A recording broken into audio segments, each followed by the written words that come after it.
Assalamualaikum warahmatullahi wabarakatuh. Perkenalkan, nama saya Muhammad Fadel Sasongko. Di sini saya akan menjawab soal UTS dari mata kuliah pengelolaan data terdistribusi. Yaitu di sini ada 5 soal. Soal yang pertama itu yaitu jelaskan mengapa diterapkan pengelolaan data terdistribusi dalam suatu organisasi.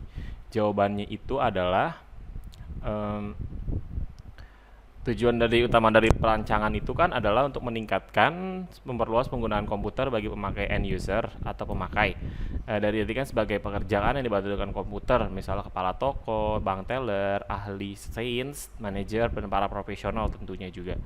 Nah, untuk jadi tuh ada beberapa pengaruh yang sangat diefisikan, yaitu pengaruh dari PDT itu ada departemen pemakai fasilitas komputer dan akses data lebih baik. Terus juga ada departemen pemakai yang bertanggung jawab dalam menggunakan komputer mereka. Terus juga ada pemasukan data yang dipindahkan dari ke departemen pemakai. Terus proses informasi fungsional dapat didistribusikan, sedangkan data yang lainnya dipusatkan. Untuk soal nomor 2, yaitu ada coba jelaskan beberapa resiko dalam penggunaan data terdistribusi. Nah, resikonya itu adalah ada beberapa, yaitu di sini saya mengambil 2, yaitu dalam masalah kompleksitas, yaitu bukan pekerjaan yang mudah untuk membuat pengolahan data yang tersebar terlihat sebagai suatu kesatuan. Administrator basis data mempunyai tugas ekstra, yaitu untuk menjaga agar basis data yang tersebar terlihat sebagai transparan. Terus juga ada masalah desainnya, yaitu bahwa desain yang dibuat harus memperhatikan arsitektur komputer yang terdiri dari sistem yang terpisah. Selain itu juga memperhatikan data yang terfragmentasi. Terus selanjutnya ada apakah tujuan dari perancangan database? Tujuannya itu ada 3, yaitu memenuhi berisi kebutuhan-kebutuhan user, untuk juga memudahkan pengertian struktur informasi, terus kemudian mendukung kebutuhan-kebutuhan pemrosesan dan beberapa objek penampilan, yaitu response time, processing time, dan storage space. Terus selanjutnya ada nomor 4, yaitu apakah manfaat dan kerugian dari database terdistribusi.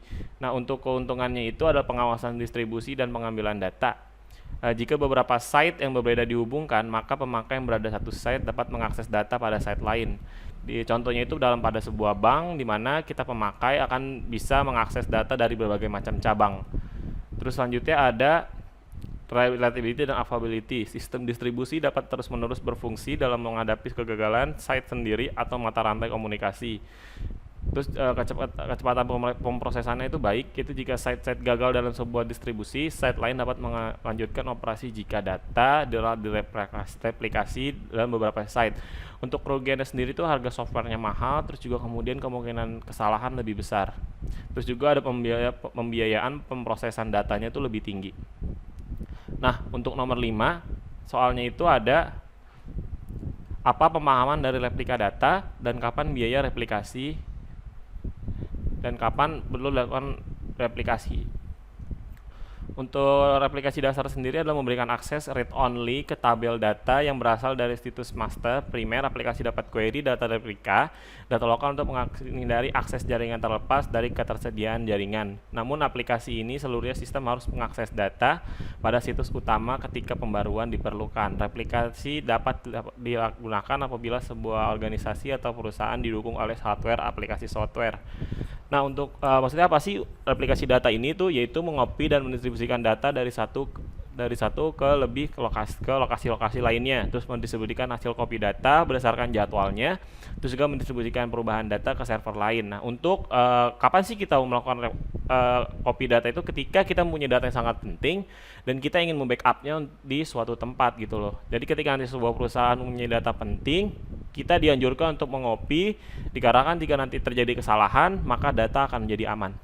Itu aja jawaban dari saya. Wassalamualaikum warahmatullahi wabarakatuh.